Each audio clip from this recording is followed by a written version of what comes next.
இனி விஜயாவுடைய எந்த தடை இருக்காது. எனக்கு இருந்தது ஒரே ஒரு எதிரி, அவனும் தொலைஞ்சிட்டான். இல்லை, அவன் என்ன உணர்ற? குதிரையை நாயும் அவனை காப்பாத்திடுச்சு. ஆமா, எப்படி சீட்டை கண்டுபிடிச்சே தீருவோம். ஆசீர்வாதம் பண்ணுங்க. வைத்தியரே, யாரு? ஆமா, இது யாரு வைத்தியரு? பார்த்தா தெரியல. இன்னைக்கு போகுமோ நாளைக்கு போகுமோ இருக்குது. இதுதான். சும்மா நான் தான் வைத்தியரு. வாங்க, என்ன செய்யணும் உங்களுக்கு? ஆமா, பல்லு விளக்கணும். வைத்தியரு வைத்தியம்னா வேற என்ன பண்ணுவேன்? வைத்தியரு, என் கால்ல அடிபட்டுடுச்சு. ரத்தம் வந்துச்சா? இல்லையே. அப்போ ஊமக்காயம். எப்படி? உங்க அப்பா வைத்தியம். சும்மா எப்படி ஏற்பட்டுச்சு? மருதமலை எஸ்டேட் ஆளுங்க என்ன தண்டவாளத்துல பிடிச்சு தள்ளிட்டாங்க. மருதமலை ஆளுங்களா? உங்க பேரு பாலுவா வேலுவா? முதலாளியா மேனேஜரா? சொல்லுப்பா சொல்லு. என்னங்க எல்லாருமா சேர்ந்து தூண்டுறீங்க? என் பேர் பாலுதான். பாலு, மீனா, பாலு. அப்பா பாலு. பாலு. தலை கவனி, தலை கவனி. கால் அடிபட்டு இருக்குங்கிற தலையை கவனிக்க சொல்றீங்க. அறிவு கட்ட ஆளுங்களா இருக்கீங்களா? என்ன சொன்னாலும் ஏறாதங்க. நீங்க கவலைப்படாதீங்க, காலை நான் கவனிக்கிறேன், தலை அவங்க கவனிக்கட்டும். தொப்பிய காட்டு. என்னையா அது? நான் பைத்தியக்கார விடுதிக்கு வந்துட்டேனா? என்னங்க கால கட்டு போடும் போது தலையில தொப்பி வச்சுட்டா நல்லா இருக்குமா? தொப்பி எடுங்க. ஆமா எடுங்க. அனாவசியமா நான் தொப்பியை கழட்ட வழக்கம் கிடையாது. அவசியம் இல்லாம நாங்களும் தொப்பியை கேட்க மாட்டோம். முடியாது. சும்மாரு, நான் எடுக்க. தம்பி, உங்க கால நரம்பு கொஞ்சம் பெசை இருக்கு. 4 நாளைக்கு ஓய்வு எடுத்துக்கு சரியா போயிடும். அப்பா வைத்தியரே, உங்க வைத்தியத்துக்கு பணம் எதுக்கு? தொப்பி கொடுத்தா போதும். என்னையா எல்லாரும் தொப்பி தொப்பின்னு அலறீங்க? நீங்க அலறத பார்த்தா தொப்பில ஏதோ ரகசியம் இருக்கா மாதிரி இருக்க. ஐயோ, தெரிஞ்சுக்கிட்டோம்.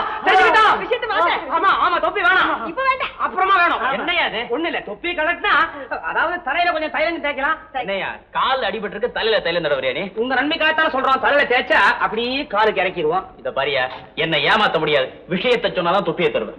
பயம் அசைய மாட்டான். உழுந்துட வேண்டியதான். கொடுத்துருங்க. என்னையா விஷயத்தை சொல்லியாங்கிற? விஷயத்தை சொல்றேன். ஒரு அதிர்ஷ்ட சீட்டு வாங்கி இருந்தேன், அது தொப்பியில வச்சிருந்தேன். கடையில இருந்து நீங்க அதை வாங்கிட்டீங்க. இப்ப எனக்கு அந்த சீட்டு வேணும். தொப்பியை கொடுத்தா சீட் எடுத்துட்டு தொப்பியை திருப்பி கொடுத்துருவேன். இதை என்கிட்ட முன்னாடியே சொல்லக்கூடாது. இப்ப எனக்கு தெரியாம போச்சு. தெரியாம போச்சு.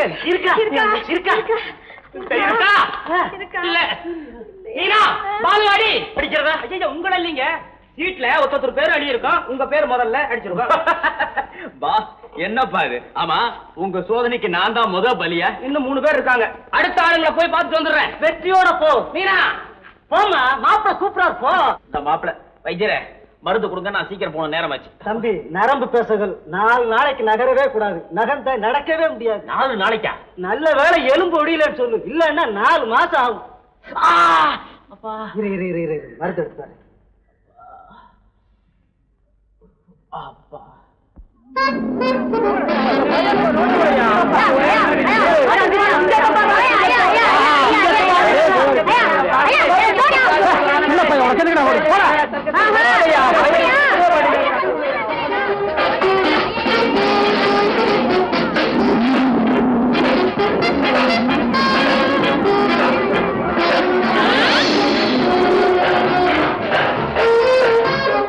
உன் மனசுல இருக்கிறத பயப்படாம சொல்லு.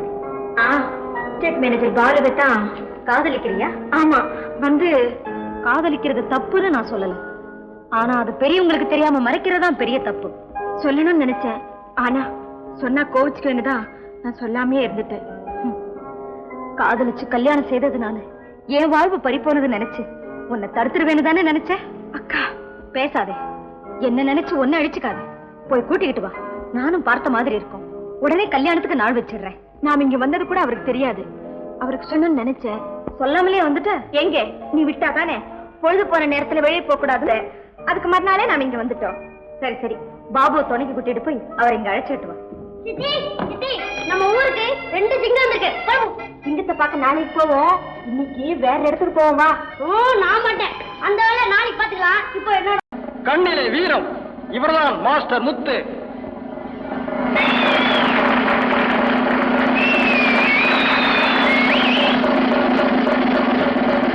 தைரியசாலிகள் இருந்தால் இங்கே வரலாம்.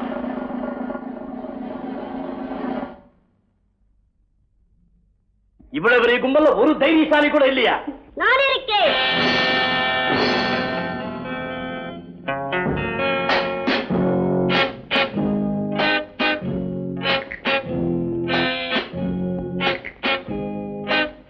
சபாஷ், சரியான சிங்கக்குட்டி.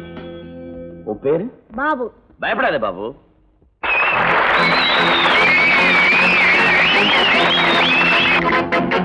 என்ன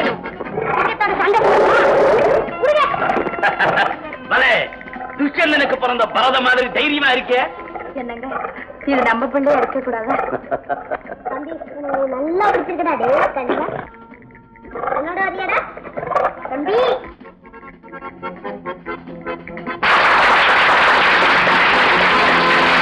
எவ்வளவு பணம்னா கொடுக்குறேன், சிங்கத்தை கொடுக்குறியா? அது முடியாது பாபு, நீ வேணா எங்க கூட இருந்துரு. ஆமா பாபு, ஊர் ஊரா போலாம், சிங்கத்து மேல ஏறி எப்ப சவாரி செய்யலாம். என்ன சொல்ற? எனக்கு ஆசைதான், ஆனா வீட்டுல தேடுவாங்களே. உங்க அப்பாட்ட நான் கேக்குறேன். எனக்கு அப்பா இல்ல. ஏன் செத்துட்டாரா? ஓடி போயிட்டாரு. ஐயோடி, இப்படி ஒரு சிங்கக்குட்டியை பெத்துட்டு எவனாவது ஓடுவானா? அம்மா இருக்காங்களா? இருக்காங்க, அவங்கள வந்து கேட்டா விட்டுருவாங்க. என்ன யோசிக்கிறீங்க? இந்த பையன் இருந்தா நமக்கு ரொம்ப வசூலாகும். இன்னைக்கு கூட ஜனங்க எப்படி கை தட்டினாங்க பாத்தீங்களா? ஆமாமா, ஆனா இவங்க அம்மா போய் கேட்டுதான் பாப்போமே. அம்மா, நான் சிங்கத்து மேல ஏறி சவாரி பண்ணேன். பாபு பயப்படாத, நான் சிங்கத்து மேல ஏறி சவாரி பண்ணதும் எல்லாரும் கேட்டாங்க. அது கூட இல்ல, அந்த மாசம் சொன்னாரு இப்படி ஒரு சிங்கக்குட்டி பத்தா உங்க அப்பா ஓடிட்டான்னு கேட்டாரு. பாபு, கண்டவங்க கிட்ட எல்லாம் நம்ம குடும்ப விஷயத்தை ஏண்டா சொன்ன? இனிமே சொல்ல மாட்டேமா. அம்மா, அந்த மாசம் சொன்னாரு என் கூடவே இருக்கணும்னு சொன்னாரு. உன்னை கேளு கூட இருந்திருக்கேன், வந்து பாரு. வாமா, இவங்கதான். கௌரி, வந்துட்டீங்களா?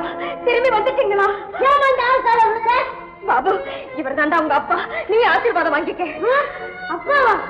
கௌரி, இவ யாரு? நம்ம பிள்ளை. பாபு நம்ம பிள்ளையா?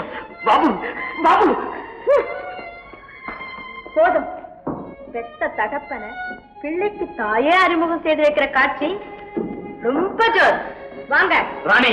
அப்பா, வாங்க. இல்ல, எங்க அம்மாவை ஏமாத்தி தவிக்க விட்டு உன்ன சும்மா விட மாட்டேன். பாபு, நீ பேசாம இரு. உனக்காக தான் காத்திருந்தேன். இந்த வாய்க்கோ.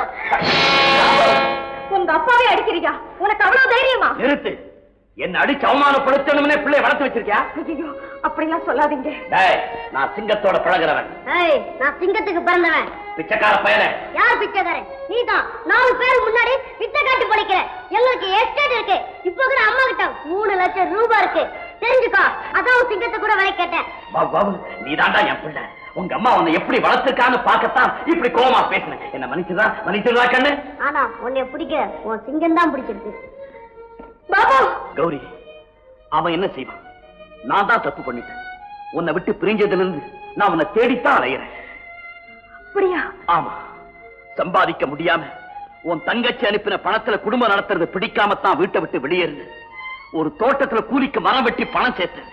அதை எடுத்துக்கிட்டு சொந்தமா தொழில் செஞ்சு வாழலாம்னு வீட்டுக்கு வந்தேன். அப்போ நீ அங்க இல்ல. நான் படுற கஷ்டத்தை பார்க்க சகிக்காம என் தங்கச்சி வந்து இங்க கூட்டி வந்துட்டா. இது எனக்கு தெரியுமா? நான் உன்னை எங்கேன்னு தேடுவேன். அதுக்கப்புறம் தான் அந்த கம்பெனி உருவாக்கி ஊருவா உன்னை தேடி அலையறேன். போதும், நிறுத்துங்க. புதுசா என்னென்னமோ கதை சொல்றீங்களே. ராணி, இது எங்க குடும்ப விஷயம், நீ தலையிடாத. என்னது? இது யாருங்க? நான் நடத்துற தொழில பங்காளி. அது மட்டுமா? நாய வெளியே. மனைவிய பார்த்ததும் மயக்கம் தெரிஞ்சிருச்சா? வாங்க பேசுகிறேன். அப்பா, இனிமே உங்களை ஊர் ஊரா அலைய விட மாட்டேன். இங்கதான் இருக்கணும். இருக்கிற பணத்தை வச்சு ஏதாவது தொழில் செஞ்சுக்குவோம். தங்கச்சிக்கு கூட கல்யாணம் ஏற்பாடு செஞ்சுட்டேன். நல்ல வேளை நீங்களும் வந்து சேர்ந்துட்டீங்க.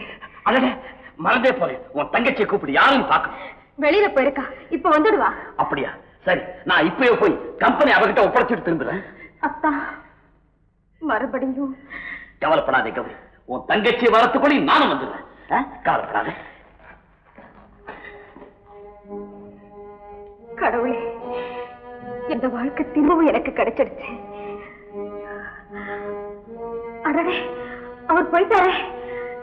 இன்னைக்கு அவருக்கு பிடிச்ச மோர் குழம்பு வச்சிருக்கேனே, சாப்பிட சொல்ல மறந்துட்டேனே. ஆனா நீ என்ன விரும்பலன்னு தெரிஞ்ச உடனே நான் உன்னை மறந்துட்டேன். அதனால அவன் பேர்ல குத்த சாட்டுறேன்னு மாத்திரம் நினைக்காத. இங்க நடந்த உண்மைகளை நான் சொன்னா நீயே அவனை கொலகாரன்னு ஒத்துக்குவேன். அப்படி என்ன நடந்தது? என் உயிருக்கு உயிரா இருந்த அண்ணனை சிங்கத்தை வச்சு கொன்னுட்டான். பத்தியா? கொன்னுட்டான். ஏண்டா மரம் மாதிரி நிக்கிறீங்க? நடந்ததை சொல்லுங்க வேண்டாம். ஆமாமா, பணத்தை திருடிட்டான். ஏன்னு கேட்ட எங்க எஜமான கொன்னுட்டு தப்பிச்சுட்டான். ஆமா, எச்சு காட்டுல குளிச்சிருக்காங்க. அவன் மட்டும் கையில கிடைச்சா சதசதியா பிச்சை எடுத்துருவாங்க. கொலகாரன்